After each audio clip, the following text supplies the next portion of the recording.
আসসালামু আলাইকুম এভরিওয়ান। অভিমানী মন গল্পের তৃতীয় পার্ট। তো চলো বেশি কথা না কইয়া গল্প শুরু করা যাক। এতদিন নিজের ছেলে মেয়ের কোনো খোঁজ খবর নেয়নি, আজকে মেয়ের বিয়েতে নামের আগে মৃত বলাই পিতার পরিচয় নিয়ে এসেছেন। আমি সহ বিয়ে বাড়ির সবাই আমার পিতা নামের বেঈমানটাকে অপমান করে অনেক কথাই শুনিয়ে দিলাম। আপু বলল, ভাই হাজার হলো উনি আমাদের বাবা, আমাদের জন্মদাতা। আমি বললাম, আপু তুই চুপ কর, উনি আমাদের কিসের বাবা? জন্ম দিলেই কি বাবা হয়ে যায়? উনি পিতা হিসাবে কি দায়িত্ব পালন করেছেন যে আমাদের পিতা হবেন উনি? আমার পিতা ও মাতা একমাত্র তুই, আর কেউ না। একটু পর উনি সহ আমার সৎমা চলে গেলেন। আপু এসে আমাকে জড়িয়ে ধরে কান্না করলেন। মাসুদ ভাইয়া এসে বললেন, লাবণ্য শান্ত হও। কাজী আবার আপুর বিয়ের কাজ শুরু করে দিলেন। বিয়ে পড়ানো শেষ, এখন খাওয়া দাওয়া হবে।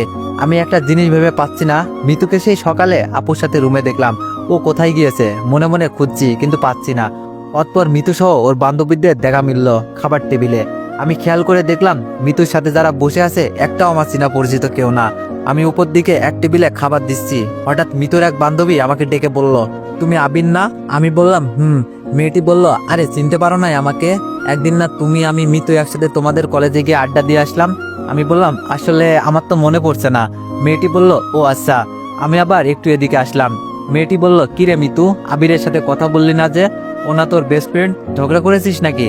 মিতু কিছু না বলে খেতে থাকলো। মেয়েটি বলল, মিতু একটা কথা বলবো তোকে। মেয়েটি বলল, দেখ আবির আগে কত খ্যাত ছিল, এখন অনেক স্মার্ট হয়েছে তাই না?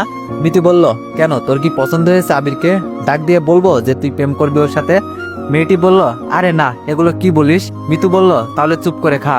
খাওয়া দাওয়া শেষ করে আপু এখন মাসুদ ভাইয়াকে বাসায় নিয়ে যাওয়ার পালা। আমি শুধু ভাবছি আমি এখন বাসায় গিয়ে কি করব, কার সাথে গল্প করব, একা একা কিভাবে থাকবো? আমায় কে রান্না করে খাওয়াবে? কিছু না হতেই কে এসে ভাই ভাই করে ডাকবে?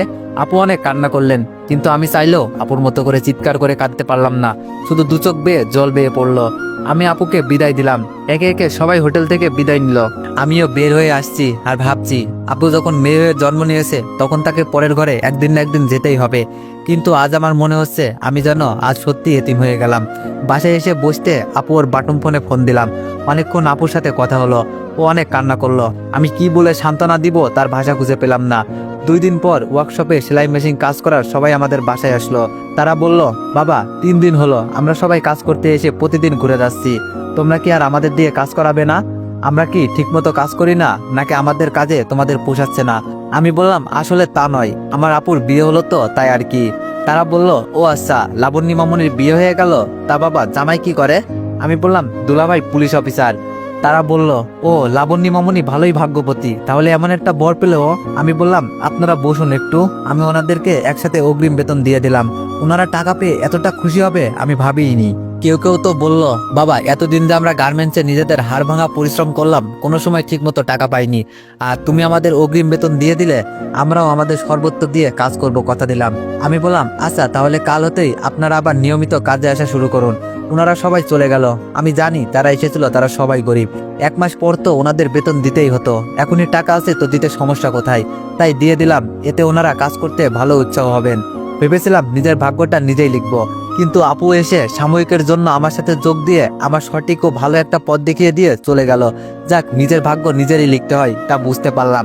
পরের দিন আমি সব কাজের দেখাশোনা করছি। আপু ফোন দিয়ে বলল, ভাই আজ 7 দিন হলো তোর সাথে দেখা হয়নি, আয় না আজকে আমাদের বাসায়, অনেক কাজ না হলে আমি যেতাম ভাই। আমি বললাম, আচ্ছা আমি তাহলে বিকালে যাব। আমার যাওয়ার কথা শুনে আপু অনেক খুশি হলো। বিকালে আপুর বাসায় চলে গেলাম। আপুর রুমে যেতেই দেখলাম মিতু আর আপু বসে টিভি দেখছে। আমাকে দেখে মিতু তাড়াহুড়ো করে চলে গেল। মিতুকে চলে যাওয়া দেখে আমি বললাম, রাগলে অনেক সুন্দর লাগে। ও দাঁড়িয়ে গিয়ে কিছু বলতে যাবে কি, আমি আপুর হাতে মিষ্টি দিয়ে বললাম, আপু নে এগুলো রাখ। আপু বলল, ভাই বস তুই। একটু পরেই আপু আমাকে খাবারের টেবিলে নিয়ে গেল। আমি টেবিলে গিয়ে তাকিয়ে ভাবছি, এই বাড়িতে শুধু 2টা কাজের মানুষ, মাসুদ ভাইয়া, মিতু, আপু আর ওনার বৃদ্ধ বাবা আছেন, তাহলে টেবিলে এত রকমের খাবার কেন?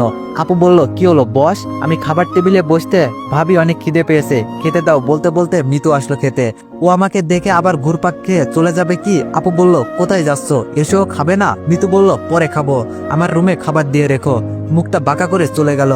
আমি বললাম, দেখছিস আপু তোর ননদটা কেমন দেমাকি, আমি খেতে বসছি দেখে ও খেতে এসেও চলে গেল। আপু বলল, ওর কথা বাদ দে, তুই খা। আপু আমাকে অনেক রকমের খাবার দিল, যেগুলো আমার আজ অব্দি খাওয়া হয়নি। খাবার মুখে দিয়েই মনের অজান্তে চোখ দিয়ে জল আসলো। আপুকে লুকিয়ে চোখের জল মুছিয়ে বললাম, আপু রান্না অনেক স্বাদ হয়েছে। আপু বলল, তাই ভাই, খা তুই যত ইচ্ছে। খাওয়া দাওয়া শেষে ভাবছি আসলে আমার আপু অনেক ভাগ্যবতী, তাই হয়তো এমন একটা বাড়ির বউ হতে পেরেছে। খাওয়া দাওয়া শেষে আপুর রুমে গিয়ে টিভি দেখছি। একটু পর আপু আসলো, টিভির রিমোটটা নিয়ে সিরিয়াল দিল। আমি বললাম, কি আপু, তুই এই 4 দিনে সিরিয়াল দেখা শুরু করে দিয়েছিস? আপু বলল, আসলে ভাই আমি না, মিতু প্রতিদিন এসে আমার সাথে বসে সিরিয়াল দেখতো, ওর সাথে সাথে আমিও একটু দেখতাম আর কি। আমি বললাম, ও আচ্ছা, তা সে আসছে না কেন? আপু বলল, আসবে কি করে, তুই আসিস যে। ভাই শোন না, মিতু না আমার উপর অনেক খুশি হয়েছে। আমি বললাম, কেন আপু? আপু বলল, ওই যে অপু কেমন তা ও তো আমার জন্যই বুঝতে পেরেছে। ও একটু রাগী হলেও ওর মনটা অনেক ভালো রে ভাই। জানিস না সারাদিন আমার সাথে কত মজা করে। তোর ভাই অনেক রাতে বাসায় ফিরে ততক্ষণ আমার কাছে এসে বসে থাকে। ওর মনটা না অনেক ভালো। আমি আপুর দিকে তাকিয়ে মনে মনে বলছি, আপু তুমি তো মাত্র কয়দিন হলো ওকে চিনছ, আর আমার তো ওর সাথে কতদিনের সম্পর্ক। কিন্তু আপু হঠাৎ করে মিতুর গুণগান নিয়ে পড়লো কেন? আমি যে মিতুকে পছন্দ করি তাও জানতে পেরে গিয়েছে নাকি? সিরিয়াল দেখা শেষে আপু বলল, ভাই যাই, মিতুকে ওর রুমে খাবারটা দিয়ে আসি, তুই বস। আপু খাবার দিয়ে আসলে জানতে চাইলাম, মাসুদ ভাই কখন আসবে? আপু বলল, ওর আসতে রাত হবে, চল পাশের রুমে তোর থাকার ব্যবস্থা করা আছে। আমি আপুর সাথে গিয়ে শুয়ে পড়লাম। আপু চলে গেল। শুয়ে শুয়ে বলছি, মিসেস মিতু, তুমি যতই আমার থেকে দূরে সরে থাকার চেষ্টা করো না কেন, এবার থেকে 2 দিন পর পর এই বাসায় আসবো আর তোমাকে জ্বালাবো, দেখি তুমি কি করো। এই বাসায় আসার অধিকার এখন আমি পেয়ে গিয়েছি। একটু পর বাইরে মাসুদ ভাইয়ার গাড়ির শব্দ পেলাম। ভাই হয়তো এসে গেছে। আমি পাশের রুমে শুয়ে শুনছি। ভাই আপুকে বলছে, কই তোমার ভাইকে যে ফোন করে সকালে আসতে বললে ও আসে নাই? আপু বললাম, এসেছে। মাসুদ ভাই বলল, কোথায়, ডাকো শালাবাবু প্রথম আসলো বাসায়, একটু গল্প করি বসে। আপু বলল, ও পাশের রুমে ঘুমাচ্ছে। মাসুদ ভাই বলল, ও ঘুমিয়ে গিয়েছে নাকি, তাহলে ডেকো না। আপু বলল, না ঘুমায়নি, তোমার জন্য বসে থেকে থেকে এই মাত্র গেল। ভাইয়া আমাকে শালাবাবু বলে ডাকলেই আমি উঠে গেলাম। কিছু কথাবার্তা বলার পর উনি বললেন, কালকে তোমরা 2 জন আমার সাথে একটু থানায় যেও, তোমাদের আব্বু জেলে। আমি কিছু বলতে যাব কি, আপু বলে বসলো, আব্বু জেলে মানে কি হয়েছে আব্বুর? মাসুদ ভাই বলল, তোমার সৎমার উনার বাবা, তোমার আব্বুর দ্বিতীয় পক্ষ ছেলে মেয়ে রয়েছে জানতে পেরেছেন। তোমার আব্বু ওনাদের মিথ্যা কথা বলা ও সব গোপন রাইখা ওনাকে চোরের অপবাদ সহ আর কিছু মিথ্যা মামলা দিয়ে পুলিশে ধরিয়ে দিয়েছে। আপু মাসুদ ভাইকে বলল, তুমি আমার আব্বুকে জেলে দিতে পারলে? মাসুদ ভাই বলল, আমার হাত আইনে বাঁধা। আমি বুঝলাম না আপু এত অস্থির ও কান্না করছে কেন। ওনাকে জেলে দিয়েছে তো কি হয়েছে, উনি তো আমাদের কাছে মৃত, ওনার যেমন কর্ম তেমনই ফল পেয়েছে। আপুর কান্নাটা বেড়েই গেল। মাসুদ ভাইয়া ও আমি আপুকে সান্ত্বনা দিয়ে রুমে চলে আসলাম। পরের দিন সকালে উঠতেই মিতু আমার রুমে কফি নিয়ে আসলো। আমি তো পুরোই অবাক, মিতু আমার জন্য কফি নিয়ে এসেছে, ব্যাপার কি? আমি উঠে বলতে লাগলাম, সকাল সকাল ঘুম থেকে উঠে কার মুখ যে দেখলাম, মনে হয় আজকের দিনটা একদমই বাজে যাবে। কই দেখি তো আজকে সূর্যটা কোন দিকে উঠেছে। আমার কথা শুনে মিতুর আগে কফি টেবিলে রেখে চলে গেল। আমি কফি খেয়ে দেখলাম আজকের কফির স্বাদটা একটু আলাদা। বিছানা হতে উঠে ফ্রেশে রান্নাঘরের দিকে যেতে দেখলাম মিতু রান্না করছে। কি ব্যাপার, মিতু কি রান্না করতে পারে নাকি শখের বসে রান্না করছে? আপু ও ভাইয়াকে দেখলাম বাসায় নেই। রান্নাঘরে গিয়ে মিতুর কাছে জানতে চাইলাম সব কোথায় গিয়েছে। ও আমার কথা শুনেও না শোনার ভান করলো। আমি আবারও বললাম, তবুও না শোনার ভান করলো। ইচ্ছে করছিল কাছে গিয়ে ওই দিনের মতো চুলের মুঠি ধরে 2টা চর বসিয়ে দিই। মাসুদ ভাইয়াকে ফোন দিলে উনি ফোন ধরছে না। পরে বাড়ির বাইরে এক কাজের মানুষের কাছে জানতে চাইলে বললেন, ওনারা হাসপাতালে গিয়েছে, কে যেন অসুস্থ তাই দেখতে। কোন হাসপাতালে গিয়েছে যে আমাকে বলে যায় নাই, আমি তো তা জানি না। রুমে চলে আসতে রান্নাঘরে উকি মেরে দেখি রান্না প্রায় শেষ। আমি বললাম, মিস মিতু, এতদিন তুমি আমার সাথে কথা বলো নাই, দেখি আজ কথা বলো কিনা। রুমে গিয়ে দরজা দিয়ে অন্য মুখে আমি শুয়ে রইলাম। শুয়ে শুয়ে ভাবছি কখন মিতু এসে আমাকে বলবে, উঠ রান্না শেষ, খাবার রেডি, চল খাবি। একটু পর বুঝতে পারলাম মিতু আমার রুমে প্রবেশ করেছে। ও এসে আমাকে কিছুই বলছে না, কি যেন করছে। আমি ঘাড় ঘুরিয়ে দেখি ও সব খাবার আমার রুমে নিয়ে এসেছে। সব রেখে ও চলে গেল। আমি জিব্বাতে কামড় মেরে বলছি, তুই যদি আমার বোনের ননদ না হতি তাহলে আজ এই সুযোগটা মিস করতাম না। তোর এত ইগো দেমাগ সব মাটিতে মিশিয়ে দিতাম। শুধু তোর সাথে কিছু করলে আমার বোনের সংসারটা ভেঙে যাবে বলে কিছু করলাম না। খেতে বসে দেখছি ভালোই রান্না করেছে মিতু, তার মানে ও রান্না পারে। আর যদি নাই পারে তাহলে মাসুদ ভাইয়াকে কে রান্না করে খাইয়েছে? নিশ্চয়ই মিতুই। একটু পর মাসুদ ভাই আমাকে ফোন করে বলে, আবির, তোমার আব্বু একটু অসুস্থ হয়ে পড়েন, তাই তোমার আপুকে নিয়ে সকাল সকাল একটু হাসপাতালে এসেছি। তুমি তো তখন ঘুমাচ্ছিলে তাই ডাকাডাকি করি নাই, আসবে তুমি? আমি বললাম, না আমি যাব না। আচ্ছা রাখি বলে মাসুদ ভাই ফোন রেখে দিলেন। আমি শুয়ে টিভি দেখছি আর ভাবছি উনি আমার কে যে দেখা করতে যাব, আর উনি আমার কেউ নয়। শয়তানি করে টিভির ভলিউমটা বাড়িয়ে দিলাম। ভাবছি মিতু এসে বিরক্ত হয়ে কিছু বলবে। কি হলো, ও আসছে না কেন? রুম থেকে বের হতে দেখলাম মিতুর বান্ধবী এসেছে। আপুর বিয়ের দিন যেই মেয়েটা আমার সাথে কথা বলেছিল ওই মেয়েটা এসেছে। গিয়ে দেখি একটু ভাব জমানো যায় কিনা। আমি বললাম, হাই কেমন আছেন? মেয়েটি বলল, আরে আবির তুমি? ভালো আছি, তুমি কেমন আছো? আমি বললাম এই তো ভালো, তা কখন এসেছেন? মেয়েটি বলল এই তো 5 মিনিট। আর তুমি আমাকে আপনি করে বলছো কেন? বুঝলাম অল্পতেই এটাকে পটিয়ে ফেলা যাবে। আচ্ছা আপনি বলাই আমার অভ্যাস, তো এখন থেকে তুমি করেই বলছি। মিতুর বান্ধবীর সাথে জমিয়ে গল্প করতে শুরু করে দিলাম। মিতু উঠে বলল তুই বস, আমি ফাইলটার কপিটা নিয়ে আসছি। মিতু চলে গেল, আমিও গল্প করতে থাকলাম। একটু পর মিতু একটা ফাইল আর কপি নিয়ে আসলো।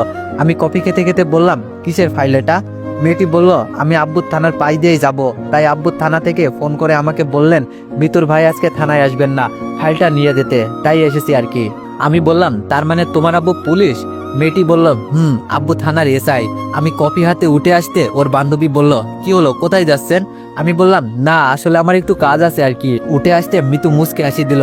ও হয়তো বিষয়টা বুঝতে পেরে মনে মনে বলছে এখন উঠে পালাচ্ছিস কেন, মারবি না লাইন, পটাবি না আমার বান্ধবীকে? আমি রুমে এসে কফি খাচ্ছি আর ভাবছি তার মানে মিতুর ভাইকে মিতুর বান্ধবীর বাবাই ওই দিন আমায় অ্যারেস্ট করতে বলেছিল। ভাগ্যিস আমি বেশি দূর এগোইনি, তার আগেই সব জানতে পেরে গিয়েছি। একটু পর আপু আসলো। আপুর মনটা খারাপ, তাই অন্য কিছু না বলেই বললাম আপু আমি বাসায় চলে যাব। আপু কিছু বলার আগেই মিতুর বান্ধবী বলল চলুন আমি আপনাকে আমার গাড়িতে ড্রপ করে দিয়ে আসি। যেই ভয়ে চলে যেতে চাচ্ছি সেই ভয়টাই আবার আমার সাথে যাবে বলছে। আপু বলল আজকের রাতটা থেকে যা, কাল সকালে যাস, তোর ভাই বিকালে একটু ঘুরতে নিয়ে যাবে। আমি ওকে বলে রুমে চলে গেলাম। বিকালে ভাইয়া আপু মিলে অনেক ঘোরাঘুরি করলাম। মাসুদ ভাইয়া বেশ কিছু আমাকে শপিং করে দিলেন। উনি বললেন তোমরা বাসায় যাও, আমার একটু থানায় কাজ আছে। আমি আর আপু চলে আসলাম। কিছুক্ষণ পর আপু এসে আমাকে খাবার জন্য ডেকে নিয়ে গেল। আমাকে খেতে দিয়ে বলল ভাই তুই খা, আমি মিতুকে ডাকি ও খেয়েছে কিনা। আপু চলে গেল। একটু পর আপু এসে বলল ভাই মাথা মনে হয় 100 ডিগ্রি গরম, চোখে জল আর রাগে কটমট করছে মহারানীর। আমি বললাম কেন আপু, কি হয়েছে? আপু বলল ওই যে আমি তুই আর তোর ভাই ঘুরতে গেলাম, মিতুকে নিয়ে বলি নাই, ওর সাথে নিয়ে যাই নাই, তাই মনে হয়। আমার খাওয়া প্রায় শেষের দিকে, দেখলাম মিতু এসে খেতে বসলো। আপু কিছু দিতে গেলে বলে উঠলো আমার হাত আছে, আমি নিয়ে খেতে পারি। আপু আমার দিকে তাকিয়ে মুচকে হাসি দিল। আমিও বুঝলাম মিতুর মটকাটা আজ বেশ গরম, ওকে কিছু বলা যাবে না। খাওয়া দাওয়া শেষ, আপুর সাথে বসে টিভি দেখছি আর গল্প করছি। একটু রাত হয়ে গেল, আমি আমার রুমে ঘুমাতে চলে আসলাম। শুয়ে ঘুমিয়ে পড়লাম। মাঝরাতে একটু একটু বুঝতে পারছি আমার বুকের উপর বারবার কে যেন হাত রাখছে। আমি ঘুমের ঘরে সরিয়ে দিচ্ছি, তবু আবার হাত দিচ্ছে। আমার ঘুম ভেঙে গেল। পাশে কেউ আছে কিনা হাত দিয়ে দেখতে গিয়ে দেখলাম কে যেন শুয়ে আছে। আমি লাফ দিয়ে উঠে টেবিল ল্যাম্পটা জ্বালিয়ে দিলাম। এ কি মিতু তুই? মিতু ওর মুখে হাত দিয়ে বলল একদম চুপ থাক। আমি বললাম তুই আমার বিছানায় কেন মিতু? আর রুমের দরজা তো অফ, কি করে ভিতরে আসলি তুই? মিতু বলল তোর আগে এসেছি, আর কি জন্য এসেছি সেটা এখন বুঝাবো তোকে। আমি বললাম দেখ মিতু, তুই যদি ভাবি যে আমার রুমে এসে উল্টোপাল্টা কিছু করে তোর ভাই ও আপুর কাছে আমাকে খারাপ বানাবি, তাহলে তুই চরম ভুল করবি। কেননা এটা আমার থাকার রুম, আর ওনারা কিছুই বিশ্বাস করবে না, বরং উল্টো তোকেই খারাপ ভাববে। মিতু আমার কথা শুনে হেসে দিল। আমি অবাক হয়ে ওর দিকে চেয়ে রইলাম। মিতু বলল মাত্র 2 দিন কথা বলেই তুই আমার বান্ধবীটাকে পটিয়ে ফেলেছিস, ও তোকে ভালোবেসে ফেলেছে। সন্ধ্যায় আমাকে ফোন করে তোর নাম্বারটা চাইলো, তাই ভাবলাম নিজের হাতের কাছেই পড়ে আছে একটা অমূল্য কিছু, আমি তার কদর না বুঝে তাকে দূরে সরিয়ে দিয়েছি। আর না, আজ আমি তাকে আপন করে নিব। মিতুর কথা শুনে আমি একটু হাসি দিয়ে মনে মনে বলছি যে আমার মূল্যটা এতদিন বোঝাই নাই, তার সঙ্গে জীবন আমি পার করব না। মাত্র 2 দিনেই যে আমার বিষয়ে সবটা না জেনেই যে আমাকে ভালোবেসেছে, তার ভালোবাসাটাই আমি গ্রহণ করে নিব। মিতু বলল তুই হাসিস কেন? আমি বললাম এমনি। মিতু বলল আচ্ছা। মিতু আমার আরো কাছে আসতে থাকলো। আমি বললাম দেখ মিতু, আর কাছে আসার চেষ্টা করবি না, নইলে আমি ভাইয়া আপুকে ডাক দিব। ও কিছু না শুনে আমার কাছে আসতে থাকলো। আমিও কি করব বুঝতেছিলাম না, তাই আজকে আবারও। তো এভরিওয়ান কন্ট্রোল, আজকের জন্য এতটুকুই। তো নেক্সট পার্টের জন্য অপেক্ষা করো। ধন্যবাদ।